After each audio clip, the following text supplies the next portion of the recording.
Hello दोस्तों, नमस्कार।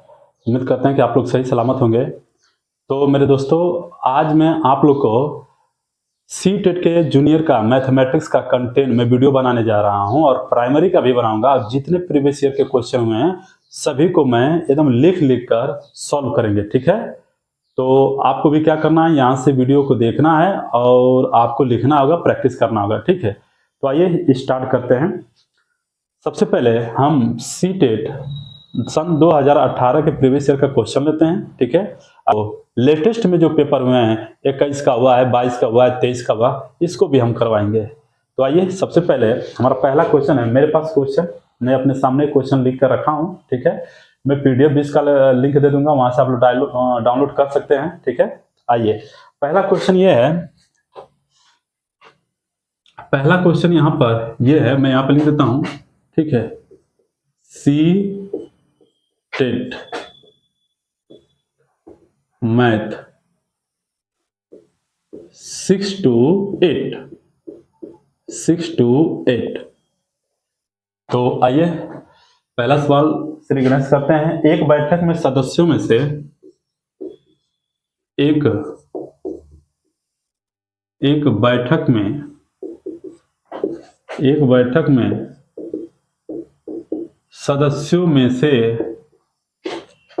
बैठक में सदस्यों में से 4/25 महिलाएं थीं।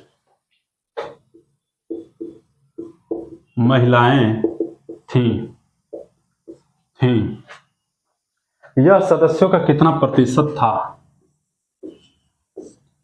यह सदस्यों का कितना प्रतिशत था? तो आपके सामने मैंने पहला सवाल लिख दिया है और आप ध्यान से देख सकते हैं कि एक बैठक में सदस्यों में से 4/25 महिलाएं थे। यह सदस्यों का कितना प्रतिशत था, ठीक है। तो आइए सोल्व करते हैं। आप सबसे पहले ये मानेंगे कि सदस्य हैं कितना, तो आप कहेंगे कि माना सदस्यों की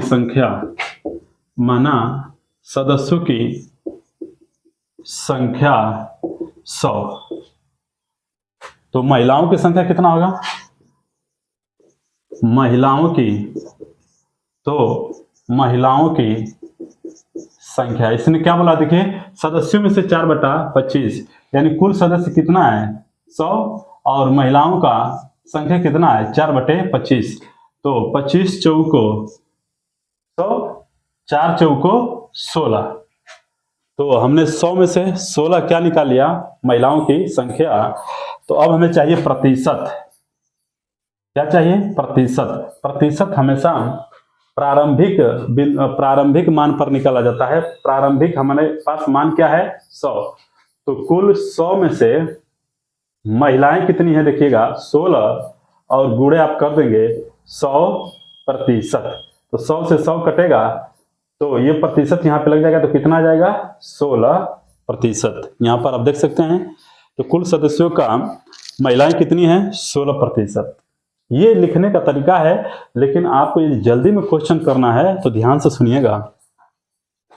जो बटा में होता है यही अपने आप में सदस्यों की संख्या होता है।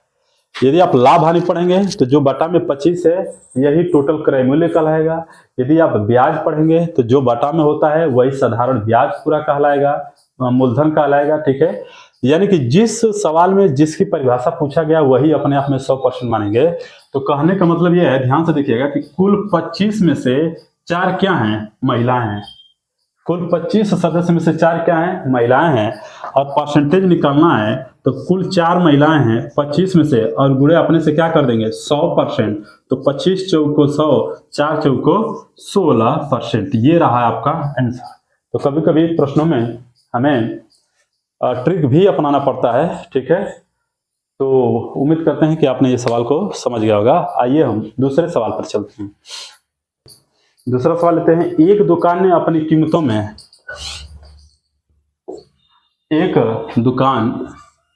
सवाल है, एक दुकान ने अपने कीमतों में कीमतों में 10% की कमी कर दी, 10% की कमी की, 10% की कमी की। एक सामान की नई कीमत क्या है? एक सामान की नई कीमत क्या है? एक सामान की नई कीमत क्या है? क्या है? जो पहले 500 रुपये में बेची जाती थी, जो पहले 500 रुपये में बेची जाती थी। आइए सॉल्व करते हैं इस सवाल को। ठीक है, यानी कि जो पहले सामान था उसका रेट कितना था? स्टार्टिंग में 500 रुपया। सवाल को देख सकते हैं, यानी जो पहले सामान था उसका रेट कितना है? 500 रुपया। ठीक है, तो जो सामान है उसका पहले का रेट कितना है? 500 रुपया। अब इसमें दुकानदार ने क्या किया कि 10% का कमी किया, तो हम 10% का कमी निकालेंगे, 10% की कमी, तो 500 गुणे 10%, 10% का मतलब 10 बटा के 100, 0 से 0, यानी कि कितना कमी उसने कर दिया? 50 रुपये। तो बोला है दुकानदार ने अपनी कीमतों में 10% की कमी की, तो एक सामान की नई कीमत क्या है? तो नई कीमत कितना आ जाएगा? जब 500 में से 50 रुपया जब निकाल देंगे तो जो नई कीमत है वो कितना आ जाएगा? जरा बताइएगा। 500 में से 50 निकाल देंगे तो 450 रुपये, यानी जो नई कीमत बनेगी वो 450 रुपये बनेगी।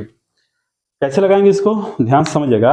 यदि आप परसेंटेज के बारे में सीखना चाहते हैं तो मैंने अपने चैनल पर 3 परसेंटेज के बेसिक वीडियो को अपलोड किया हूं, वहां से आप जाके परसेंटेज को ध्यान से समझ सकते हैं।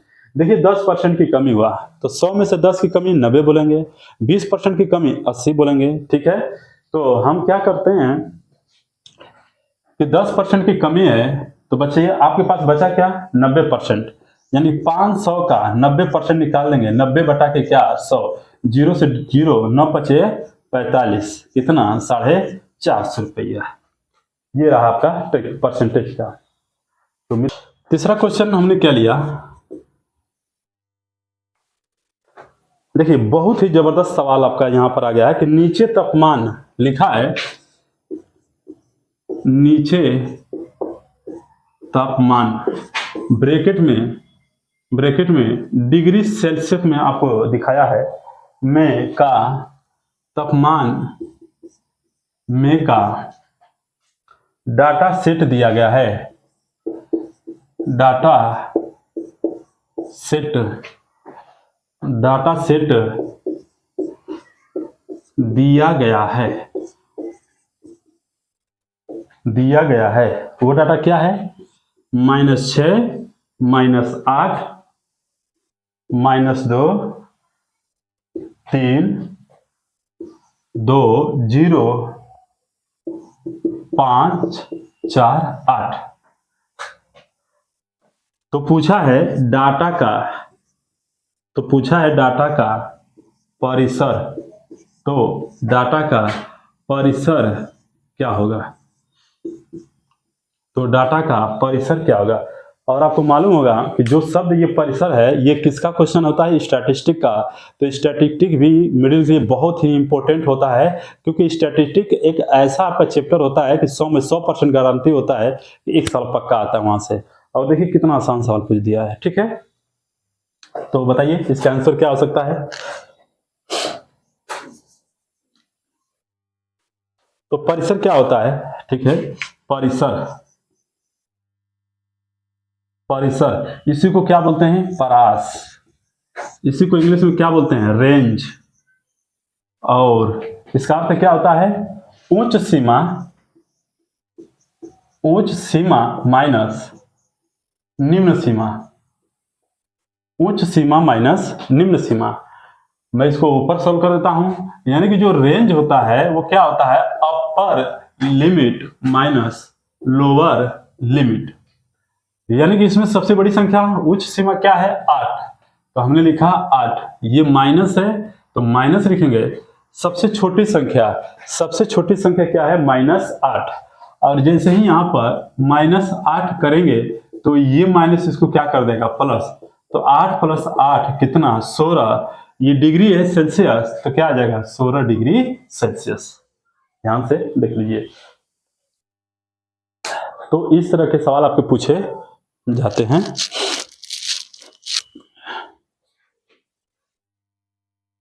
तो स्टैटिस्टिक्स से एक सवाल पक्का रहता है, चाहे वो मीन से पूछे या मीडियन से पूछे या बहुलक से पूछे या रेंज से पूछे, ठीक है, इसी में से पूछेगा। माध्य होता है, मध्यिका होती है, बहुलक होता है, परास होता है, ठीक है।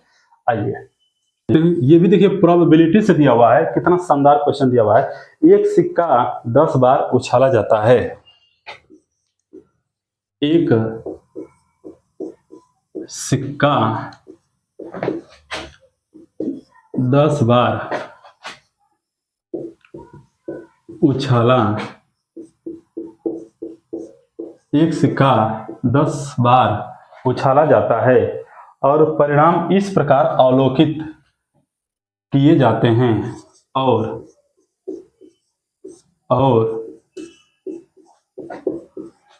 परिणाम इस प्रकार अवलोकित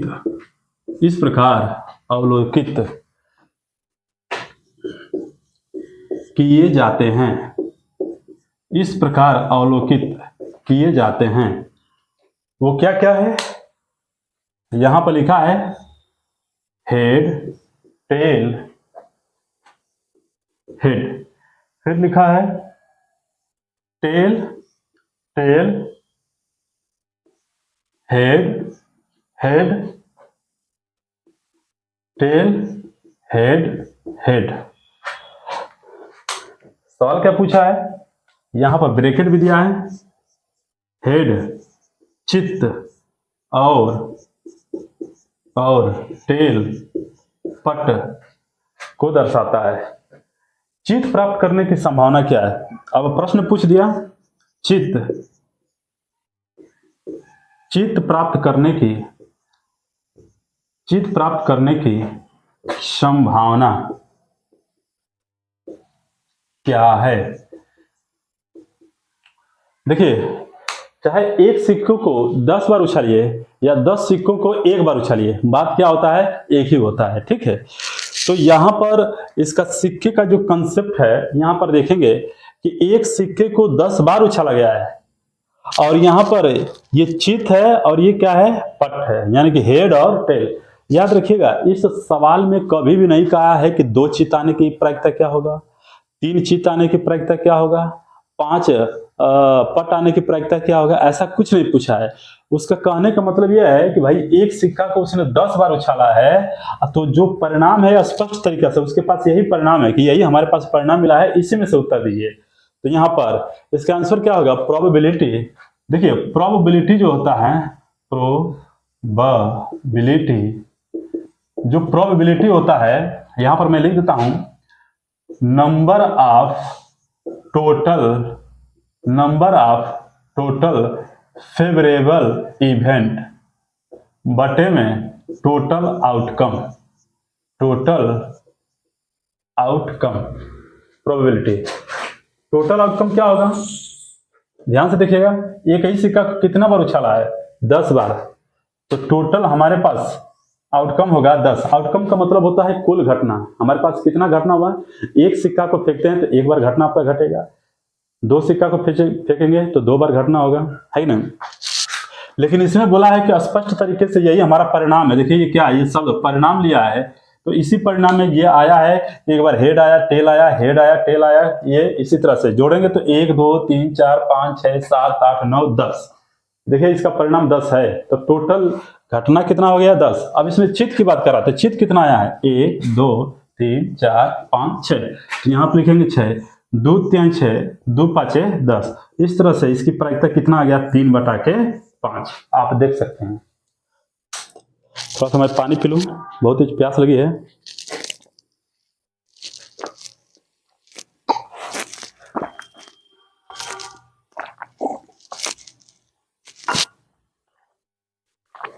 तो उम्मीद करते हैं आप लोग इस सवाल को समझ गए होंगे। आइए आगे क्वेश्चन नंबर 5 बहुत ही जबरदस्त प्रकार के सवाल है तो थ्योरेटिकल लेकिन काफी लेंदी है, मैं यहाँ पर बताना चाहूंगा। ठीक है, सवाल यह है कि संख्यात्मक व्यंजक, अब सवाल ये क्या है कि संख्यात्मक व्यंजक 3/7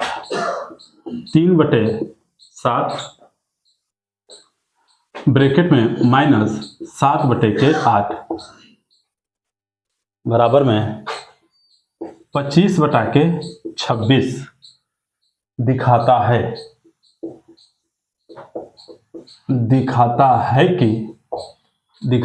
है कि ऑप्शन ए लिखा है परिमेय संख्याओं का योग समृद्ध होती है। यहां पर लिखा है पहला ऑप्शन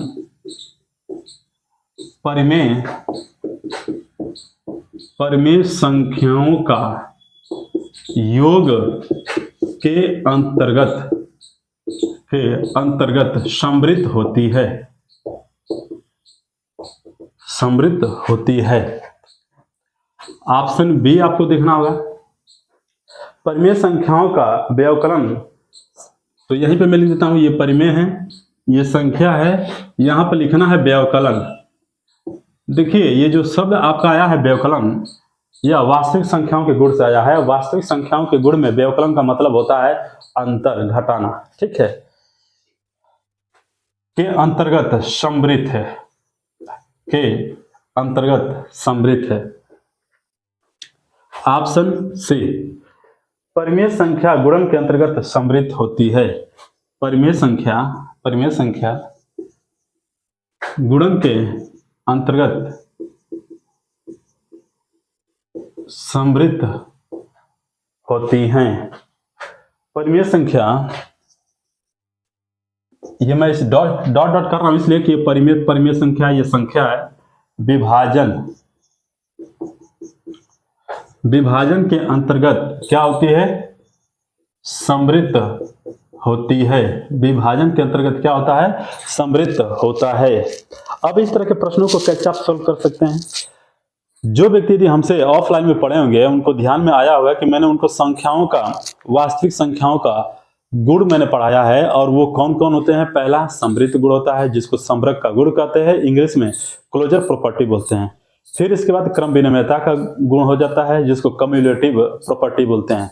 फिर उसके बाद साचार्य गुण होता है जिसको एसोसिएटिव प्रॉपर्टी बोलते हैं, और उसके बाद वितरण गुण होता है जिसको दूसरे नाम बंटन से भी समझते हैं, इंग्लिश में डिस्ट्रीब्यूटिव प्रॉपर्टी होता है। उसी में देखिए ये क्या है? समृद्ध है। और मैंने आपको पढ़ाया होगा पूर्ण और पूर्णांक संख्याओं में समृद्ध गुण लागू होता है। ठीक है, देखिए और पूर्ण कैसी संख्याएं होती हैं? परिमेय संख्याएं होती हैं।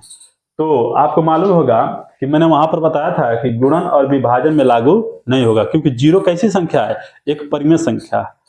तो आप किसी भी संख्या में किसी संख्या से भाग करते हैं तो जो भी संख्या मिलेगा वो परिमेय संख्या होगा। लेकिन कभी आपने सुना है क्या है कि जीरो से कभी भाग दिया जाता है? कभी आपने सुना है?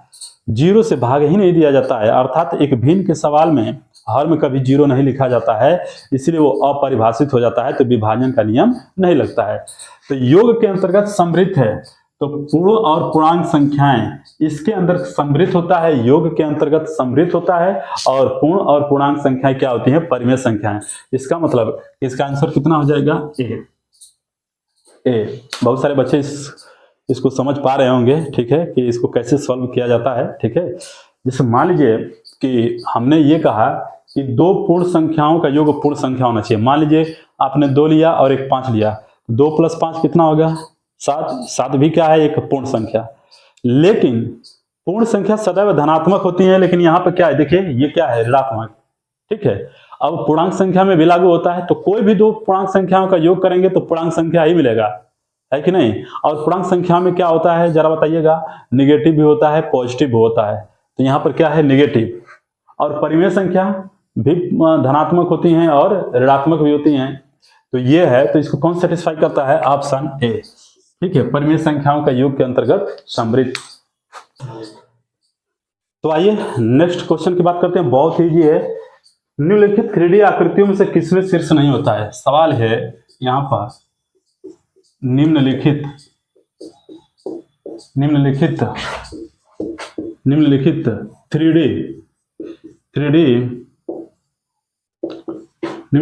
3D आकृतियों में से किसका शीर्ष नहीं होता है? किसका शीर्ष नहीं होता है? ऑप्शन में दे रखा है आपका प्रिज्म,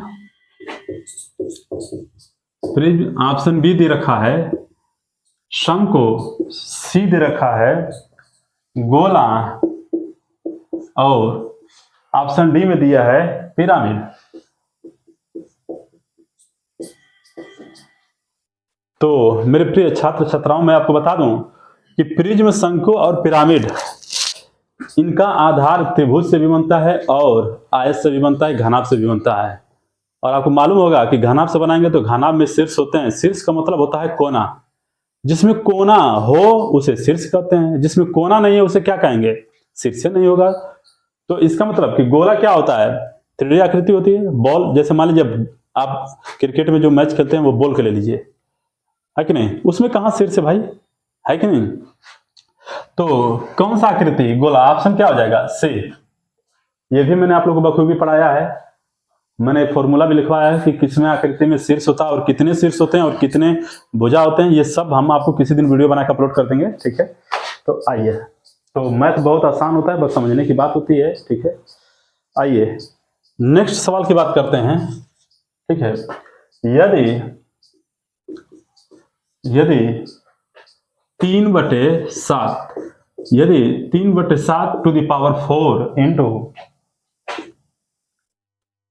सॉरी ये 3 नहीं है, ये 5 है, 5 यहां पे लिखेंगे 5/7 to the power -3 equal to 5/7 to the power, सवाल है इसमें 5x-2, ठीक है? इसने बोला है हो तो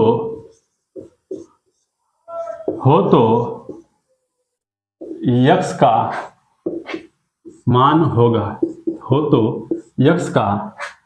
होगा, आइए सॉल्व करते हैं। तो यह आपका आधार और घात का सवाल लग गया है, ठीक है? यहां पर देख सकते हैं कि 5/7 ये भी है, 5/7 ये भी है, ये घात 4 है, ये क्या है? -3। आपको हमेशा ये फॉर्मूला याद रखकर चलना होगा। a के पावर -1 का मतलब होता है 1/a, इसको इनवर्स बोलते हैं, ठीक है? इसको क्या बोलते हैं? इनवर्स बोलते हैं। इसी नियम का प्रयोग यहां पर किया गया है, ठीक है? आप देखेंगे 5/7 टू द पावर में 4 बटे में, इसको माइनस है तो 1/a लिखेंगे तो इसके नीचे आ जाएगा 5/7 के पावर में 3, ये माइनस है तो क्या बन जाएगा? प्लस, बराबर में 5/7 के पावर में 5x-2। देखिए ये 5/7 आधार यहाँ समान है, तो ये 3 है, ये 4 है, तो ये कट जाएगा, तो यहाँ पर 4 है तो 1 बचेगा अभी आपका, ठीक है? 1 बचने का मतलब कि 5/7 के पावर में 1 बराबर में 5/7 के पावर में 5x-2। जब बराबर लग जाता है, आधार बराबर होता है, तो घात भी आपस में क्या हो जाते हैं? बराबर। तो यहां पर हम लिखेंगे 1 बराबर 5x-2, यानी कि यहां पर 3 बराबर 5x, अर्थात x बराबर कितना मिलेगा? 3/5। ये रहा है आपका आंसर। तो देख पा रहे हैं, आपको इतने ही सवाल में मैंने कौन कौन से टॉपिक से सवाल लगा दिया। प्रोबेबिलिटी भी लगा दिया, स्टैटिस्टिक भी लगा दिया, घात आधार के नियम भी लग गए। इसका मतलब कि आपको हर एक अर्थमेटिक के टॉपिक को पढ़ने की जरूरत है, विशेष तौर पर जानकारी की जरूरत है, ठीक है? तो जबरदस्त प्रकार के सवाल है यहाँ पर। नेक्स्ट सवाल, ठीक है? लिखा हुआ है कि मानिए कि 3 परिमेय संख्या है, मानिए कि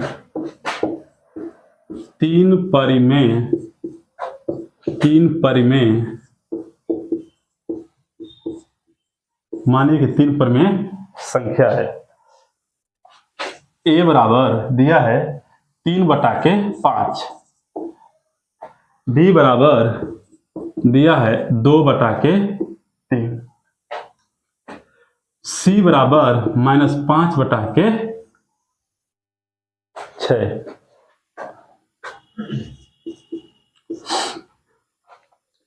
निम्नलिखित में से कौन सा सत्य है?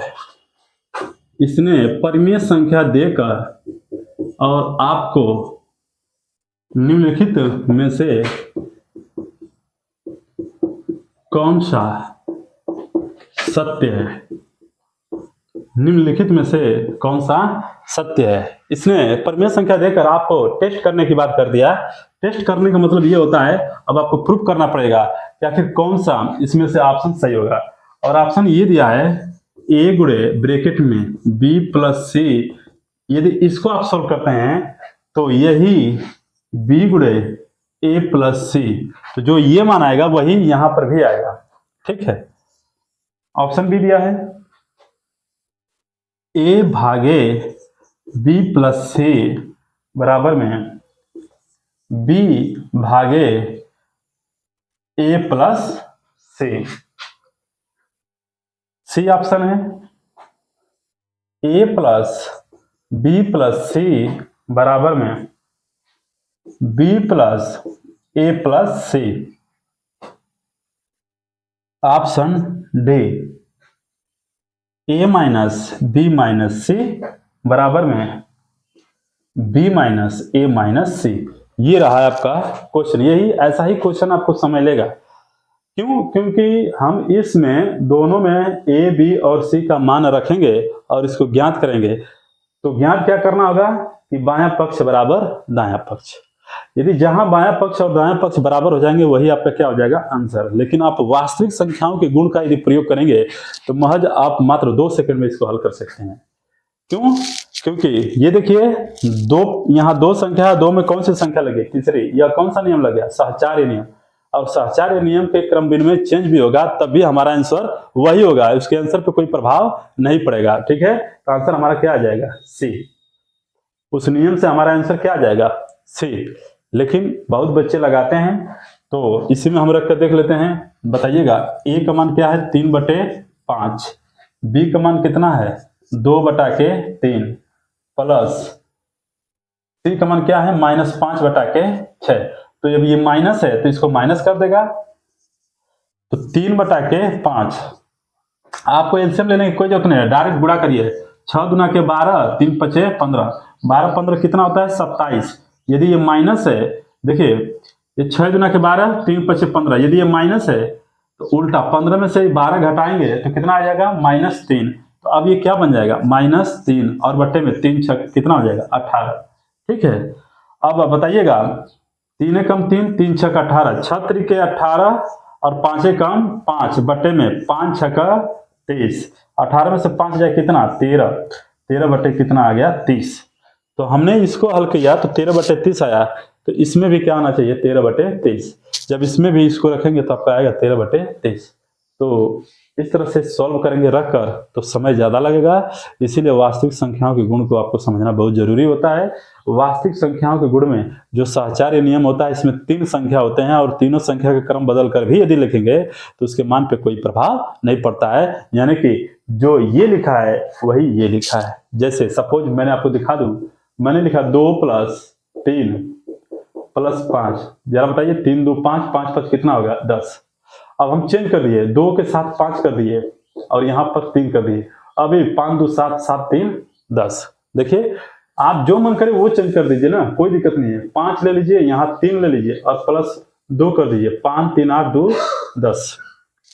आप देख पा रहे हैं क्या कि मैंने सहचार्य का नियम लगाया और बदल भी रहा हूं, तभी हमारा आंसर क्या है? सेम है। इस आधार पर मैंने डायरेक्ट इसको हमने टिक मार दिया। क्लियर? तो आइए नेक्स्ट सवाल की तरफ चलते हैं। क्वेश्चन नंबर 9 बहुत ही शानदार क्वेश्चन है। ज्यामिति निरूपण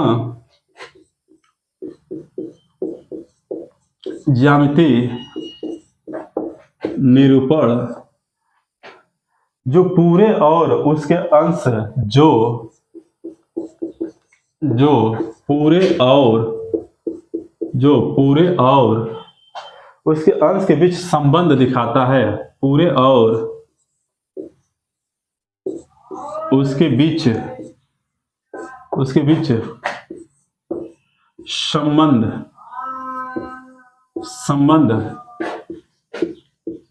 दिखाता है। संबंध दिखाता है। क्या दिखाता है? यहां पर ध्यान से देखेंगे, option A histogram,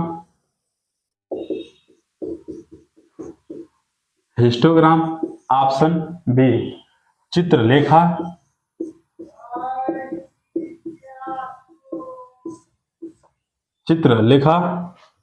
option C दंड आरेख,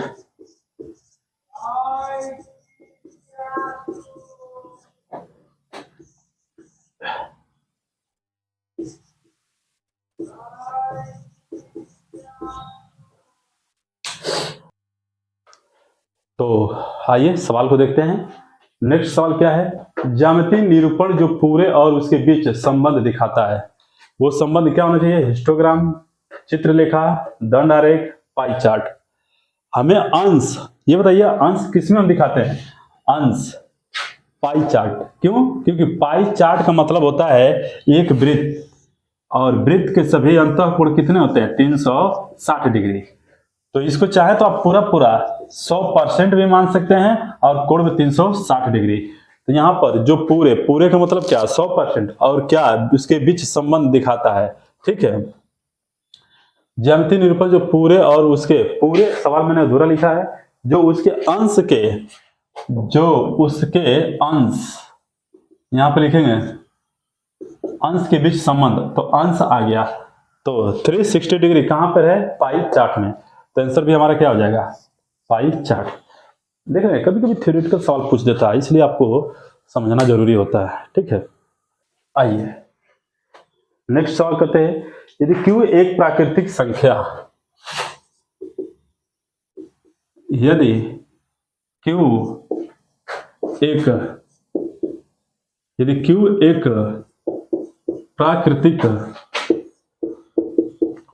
संख्या, यदि Q एक प्राकृतिक संख्या P का वर्ग है, P का वर्ग है, तो ऑप्शन ए दिया है Q का वर्ग, ऑप्शन बी दिया है Q का वर्गमूल, ऑप्शन सी दिया है Q के बराबर,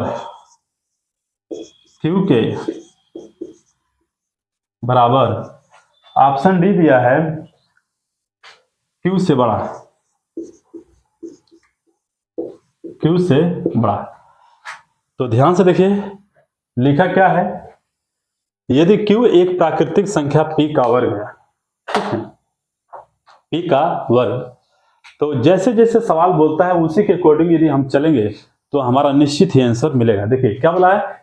Q एक प्राकृतिक संख्या है, लीजिए Q एक प्राकृतिक संख्या P का वर्ग है, यानी कि जो Q है वो P का वर्ग का मतलब P के पावर में 2 वर्ग है। तो P का मान क्या होगा?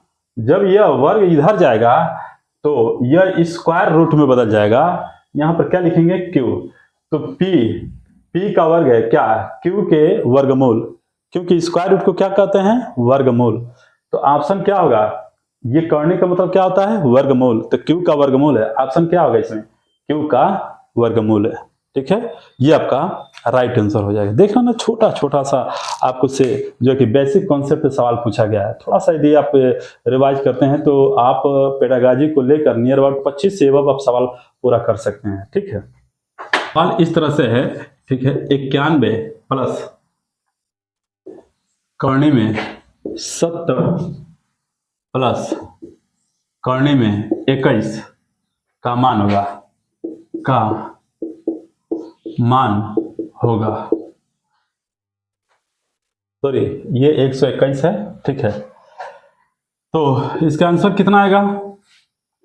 91 प्लस करनी में 70। अब इसको पहले जब भी इस तरह का सवाल मिलता है तो हम अंदर से हल करना शुरू करते हैं। तो करनी में 121, देखिए 121 करनी में, तो हम कहेंगे कि 121 का वर्गमूल अर्थात कितना आएगा 11, क्योंकि 121 का वर्गमूल कितना होगा 11। 11 का स्क्वायर कितना होता है 121। तो जब 11 का यदि ये वर्गमूल हटाते हैं, ये स्क्वायर हटाते हैं, तो इधर कर्णी का रूप धारण कर लेता है। तो कर्णी के अंदर 121, तो इसका वर्गमूल कितना आ गया 11। तो प्लस यहां पर हम क्या कर देंगे 11। जरा बताइएगा कर्णी में यहां पर क्या होगा 91 प्लस, इसको जोड़ देंगे तो कितना आ जाएगा कर्णी के अंदर 81, और 81 का मतलब क्या आ जाएगा 9। ठीक है, तो यहाँ पे लिखेंगे 91 प्लस, यहाँ पे क्या लिख देंगे 9। 91 9 कितना होता है 100, तो कर्णी के अंदर 100 का वैल्यू कितना होता है 10।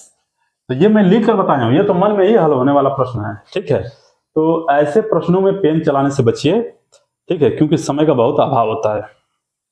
तो ध्यान से देख लीजिए एक बार, एक बहुत ही लाजवाब सवाल है जो कि एलसीएम विधि का होता है। ठीक है, इसके लिए हम यही कहेंगे कि 1 से लेकर कम से कम 40 तक का स्क्वायर याद कर लीजिए, इसका आप वर्गमूल निकालने का कोई प्रयास मत करिए। ठीक है, 1 से लेकर 40 तक का, उसी में से आपका सवाल बनेगा।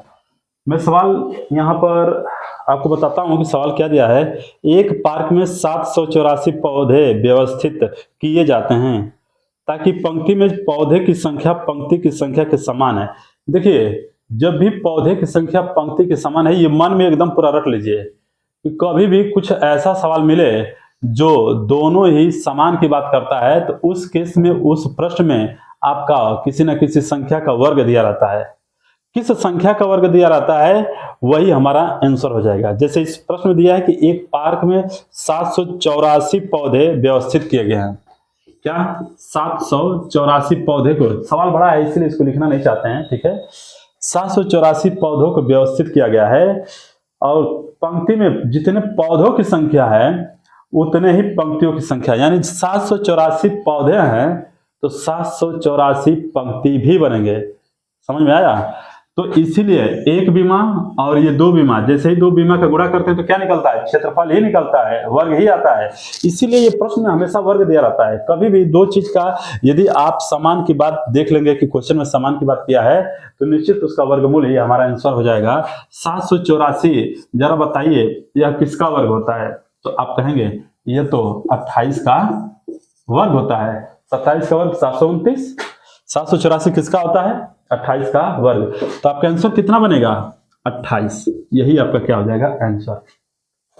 मैं फिर से आपको समझा दूं कि ऐसा सवाल हो जिसमें पंक्ति और पौधों की संख्या समान की बात करे, तो उस प्रश्न में कोई ना कोई संख्या का वर्ग ही दिया रहेगा। जैसे मान लीजिए इस प्रश्न में 784 पौधे हैं और जितने पौधे हैं उतने ही पंक्ति भी हैं, यानी पौधों की संख्या और पंक्ति की संख्या समान है, तो इस केस में कोई ना कोई संख्या या पूर्ण वर्ग ही दिया रहेगा। ठीक है, तो उस केस में हम वर्गमूल निकालते हैं। तो वर्गमूल निकालने से बचिए। 784 किसका वर्ग होता है 28 का, तो हमारा आंसर क्या हो जाएगा 28। ठीक है, दिया गया है क्वेश्चन में, दिया है, बहुत ही सुंदर सवाल है। दिया है 7y गुणे 6 बटे में y, तब y का मान है, तब y का मान है। देखिएगा ध्यान से आप लोग। ठीक है, ऑप्शन दिया है 8, ऑप्शन बी दिया है 6, ऑप्शन सी दिया है 4, ऑप्शन डी दिया है 2।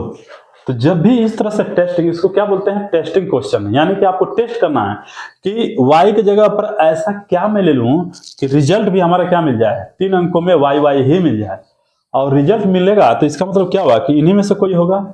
यदि आप 8 यहाँ पर y रखते हैं, जरा बताइएगा, यदि यहाँ पर 8 लेते हैं और गुणे 6 से करते हैं तो 6 8 है 48। ठीक है, 6 7 है 42, 42 और 4 कितना होगा 46। जो 8 है ना, यहाँ पर भी 8 तीनों में होना चाहिए, लेकिन क्या 8 हुआ नहीं, गलत। लेकिन यदि आप 4 लेते हैं 7 के y की जगह पर, यहाँ पर ऑप्शन से 4 लेते हैं, 6 से गुणा करते हैं, 6 चौको 24, हाथ में लगा 2, 6 7 42, 42 2 44। देखिए 4 लेने पर सेटिस्फाई कर दिया। जो यहाँ पर y है यहाँ पर भी तीनों y हैं, जो यहाँ 4 है यहाँ पर भी तीनों 4 है, तो आंसर हमारा क्या बन जाएगा। तो इसको बोलते हैं टेस्टिंग क्वेश्चन, आपको टेस्ट करना होता है, ठीक है। नेक्स्ट सॉल्व आइए। तो इस पर जो प्रश्न है मेंसुरेशन से है, बहुत ही जबरदस्त तरीके का मेंसुरेशन इसमें लगा हुआ है, ठीक है। यहाँ पे लिखा है कि 700 मीटर स्क्वायर क्षेत्रफल के, यहाँ पे लिखा है 700 मीटर स्क्वायर क्षेत्रफल के, 700 मीटर स्क्वायर क्षेत्रफल के एक आयताकार टैंक को, एक आयताकार टैंक, एक आयताकार टैंक को भरने के लिए, टैंक को भरने के लिए 140 मीटर घन पानी की आवश्यकता है। 140 मीटर घन पानी की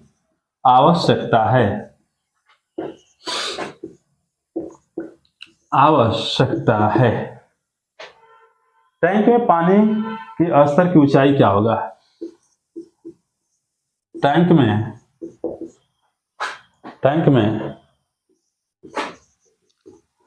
पानी की स्तर यानी स्टेज जो होता है, पानी के स्तर की ऊंचाई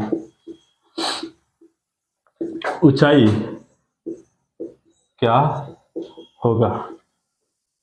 तो आइए, बहुत ही शानदार क्वेश्चन है, सॉल्व करने का प्रयास करते हैं, ठीक है। देखिए हम आपको बताते हैं, आयत से आयताकार बनता है और वर्ग से घन बनता है, ठीक है। जब आयताकार की बात करेगा तो इसका मतलब घनाभ की बात करेगा, और जब घनाकार की बात करेगा इसका मतलब कि घन की बात करेगा। फिर से सुन लीजिएगा, वर्ग से वर्गाकार बनता है तो वर्ग से वर्गाकार नाम लेगा तो इसका मतलब घन की बात करेगा, और आयत से आयताकार की बात करेगा तो घनाभ। और घनाभ क्या होता है, 3D होता है, यानी घनाभ का आयतन क्या होता है, लंबाई गुणे चौड़ाई गुणे ऊंचाई। याद रखिएगा, किसी भी टैंक में यदि मीटर घन पानी भरा है तो निश्चित ही ये आयतन ही होता है। तो इसका मतलब ये हुआ कि जो आयताकार टैंक है वह क्या है, घनाभ टाइप का है, और घनाभ का आयतन होता है कितना, लंबाई गुणे चौड़ाई गुणे क्या, ऊंचाई, ठीक है। समझने का प्रयास करिएगा। जबकि आयतन कितना दिया है, 140, तो हम यहाँ पे लिख देते हैं 140 मीटर घन बराबर में लंबाई। अब देखिए, अब हमको इस प्रश्न में लंबाई चाहिए और चौड़ाई, लेकिन इसने इतना अच्छे तरीके से सवाल को मॉडिफाई किया है कि अब क्षेत्रफल दे दिया है इसमें। तो याद रखिएगा, 2 बीमा का गुणा करते हैं तो क्षेत्रफल होता है, उस 2 बीमा में जैसे ही तीसरी बीमा का गुणा कर देते हैं तो आयतन बन जाता है, ठीक है। तो लंबाई गुणे क्या है, चौड़ाई, ये बताइए ये क्या है, क्षेत्रफल ही तो है, क्योंकि आयताकार का मतलब घनाभ है, तो घनाभ किससे बनता है, आयत से बनता है, और आयत का क्षेत्रफल क्या होता है, लंबाई गुणे चौड़ाई, यानी आयताकार यानी घनाभ का आधार क्या है, आयत। तो ये क्या है, इसका क्षेत्रफल, अर्थात क्षेत्रफल कितना दिया है, 700 मीटर स्क्वायर गुणे कितना, ऊंचाई। यहां से आप 0 से 0 काटेंगे, 14 5 70, मीटर से मीटर काट देंगे तो ऊंचाई कितना आ गया, जरा बताइए, 1/5, 1/5 मीटर, 1/5 मीटर। लेकिन आंसर हम देख पा रहे हैं कि यहाँ पर सेंटीमीटर में दिया हुआ है, तो हम सेंटीमीटर में कन्वर्ट कर देंगे। तो 1/5 गुणे 1 मीटर बराबर कितना होता है, 100 सेंटीमीटर, तो 100 सेंटीमीटर, 20 5 100, अर्थात पानी टंकी की ऊंचाई कितनी है, 20 सेंटीमीटर। ध्यान से देख लीजिए सवाल को। तो इस तरह से ये क्या होता है, रियल में जो आयतन होता है, किसी भी आकृति का जो आयतन होता है ना, मैं यहां पर स्पष्ट तरीके से लिख दूं, आयतन, याद रखिएगा, किसी भी आकृति का जो आयतन होता है, क्षेत्रफल गुणे ऊंचाई। लीजिए, असली आयतन इसी से बनता है, ठीक है। आयतन बराबर होता है क्षेत्रफल गुणे ऊंचाई। अब वो जो क्षेत्रफल है जिस आकृति का होगा उस आकृति के बारे में करेगा, ठीक है। तो उम्मीद करते हैं कि आप प्रीवियस ईयर के क्वेश्चन लगा रहे होंगे, लिख रहे होंगे, नोट बना रहे होंगे। तो इसी तरह से आप लोग हमारे साथ बने रहिएगा, और मैं पूरा का पूरा मैं वीडियो अपलोड करूंगा आप लोग के लिए, ठीक है। यहाँ से आप एक कॉपी लेकर बैठ जाइएगा, जैसे जैसे मैं लिख रहा हूँ उस तरह से लिखने का प्रयास करिएगा, ठीक है। बहुत फायदा होगा, क्योंकि लिखेंगे आप तो आपका ही माइंड में सेट होगा, ठीक है। बैठे बैठे देखना नहीं है, बैठे बैठे देखना होगा तो बहुत सारे स्मार्ट बोर्ड पर पढ़ा रहे हैं, वहां से आप देख सकते हैं, ठीक है। तो आज की क्लास यहीं तक, उम्मीद करते हैं कि आप लोग को क्लास समझ में आया होगा। तो thank you so much, God bless you, लगे रहिए, थैंक यू।